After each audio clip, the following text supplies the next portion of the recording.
It's me again. So Tammy's gone and I slept in, so I gotta get some stuff done.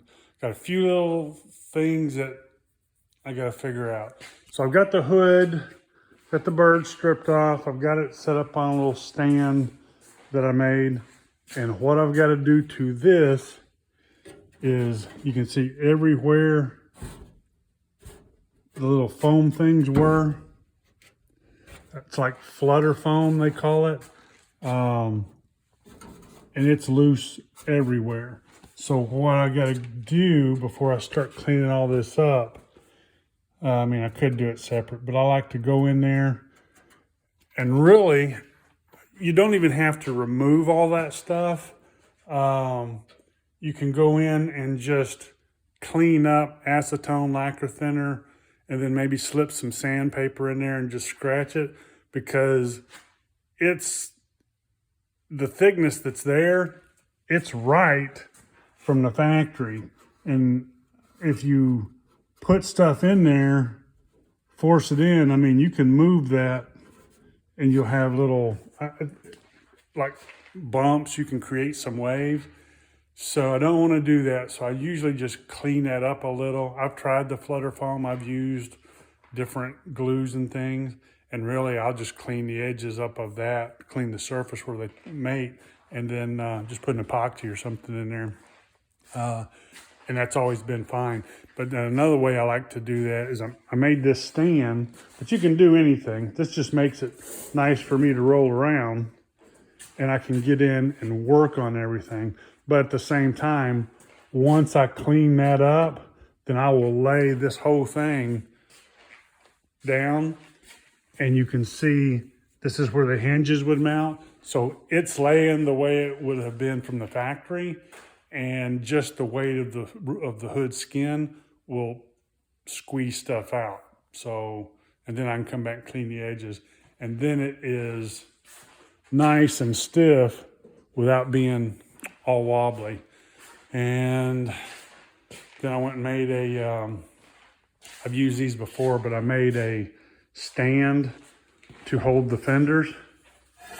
I actually made this when I was doing my trucks.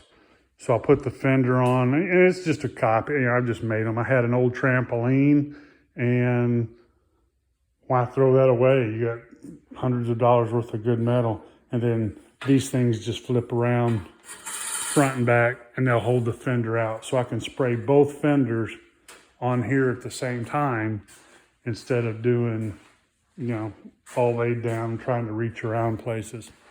So that's what I got to do with that. The next thing is I went to try to find some clear, because I'm going to get close to paint. So if you can keep up with me here, this is just what I've been running to, and it's a pain in the ass. I normally use 2021 as a clear, and it buffs great. It's a glamour coat, looks good, and you can buff it the next day, you can buff it 6 months later, it's the same. I've also used this DC 3000, but I used it like under the hood and under the trunk, places that I'm not gonna buff, because it dries super quick. Flash time's 5 minutes, something like that. And I've heard that it's hard to buff, and because it dried so fast, I believe it. So anyway, I went to get clear. They say you can't get the 2021 anymore. And the prices are just stupid everywhere. So my normal Napa place, I get it. They said, when they had it, I could get it for $300 a gallon.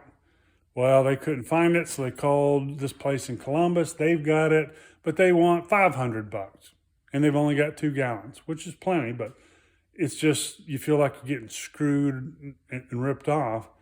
And I called another place in a town north of here, and they freaking want $800 a gallon. It's stupid. So I started looking at some other options, and they make a DC 4000, which is slower than that. And it's not stupid. That and a quart of hardener is like 325 bucks. So that's a possibility.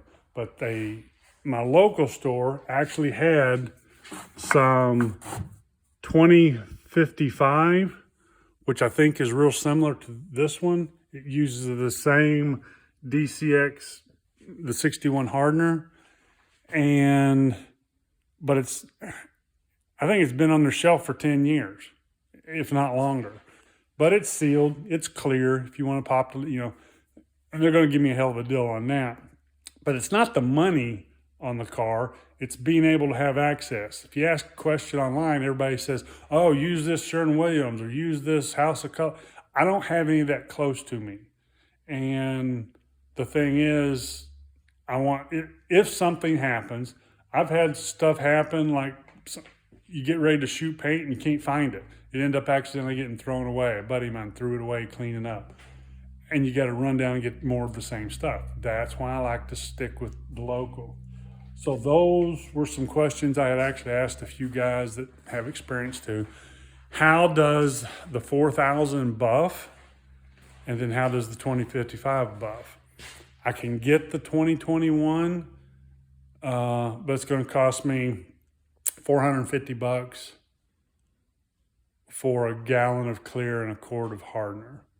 And that's probably plenty, because this is a solid color, and I think I would be all right with that, especially since under the hood is black. Everything's black except just the surface areas. And, you're looking at that, and a gallon should be plenty. But I want to be able to have access to it if I can get some more without spending a shit ton of money. So that's where I'm at with that. And then I'm going to be trying something else a little different when we get to the urethane thing. But I just wanted you to be aware of that. There's a lot of clears that work good. I used the OmniClear before, and it definitely, I have used it on a lot of cars. I used it on a red car that guy actually took out a lot. When they go out a lot, they fade quick. That clear, I could see it starting to chalk a little. After a couple of years. I mean, it took 2, 3, 4 years, but when I see the car again, I can see that. With these better paints and the better clears, I don't see that. I mean, I've got stuff that I painted 14, 15 years ago that still looks like new. And if it don't, you can just run a final, super fine buff over it, and it looks like brand new. So that's what I'm going to be doing with this. And if anybody has any input on the 2055, this is all PPG stuff, 2055 hot buffs or the 4000, drop me a note, because I have not used that. It seems like it's similar to the 2021, but I actually, years ago, when I was at the dealership, I painted a car, and we waited a week, went to buff it, and it was like concrete. I ended up just scuffing it and respraying it with clear so I could buff it the next day. It sat for a week, and it was hard as glass. It would not buff. All it would do was burn. So again, that was in a production shop where you really didn't want to buff them. And we usually never did. You just lay the clear on, it looked like glass, and you shipped it. But this was on a Corvette we had done, and then the guy brought it back and wanted it buffed. Did not work out too well. Just more work, more money. So anyway, that's what I'm going to be doing on this. And we'll be doing some cleanup. And all I'm going to do this lacquer thinner stuff, clean this up, because this is all going to be black. And I'm trying to make it look factory, so it's not going to be super glossy or anything. It'll probably be a flat black epoxy like I use on everything else. But what I have done, I've held strips of metal up here and then sandblasted all this before. So depending on how easy it cleans up, I mean, it looks nasty, but it's just different colors of dirt and oils. This like I say, this hood was stored for 25 years. So it may clean up really good. And if it does, then I won't even bother sandblasting or doing anything. That's that. Just some of that minor stuff. Carburetor's about ready. The guy told me it was about done. Hopefully we can get it back pretty soon. It's that 17059263 number, which was the Pontiac 400 4-speed carb. And he's doing it all. So I've never used him, just a few recommendations. But it's supposed to be a restoration, all coated, all chromated, everything perfect. We'll see. Hopefully we won't have any issues there. And Randy Combs is about done with my bezel. I sent it off a couple months back. And so, again, we'll see how all that goes. He should be done pretty soon. Obviously, I'm not ready for it, but that's when I started working on this stuff months ago. It's just like this paint. Everybody's having a hard time finding things. So that's what I'm going to be doing. Just more sanding, that kind of thing. And that's it. I'll talk to you in a bit. Bye.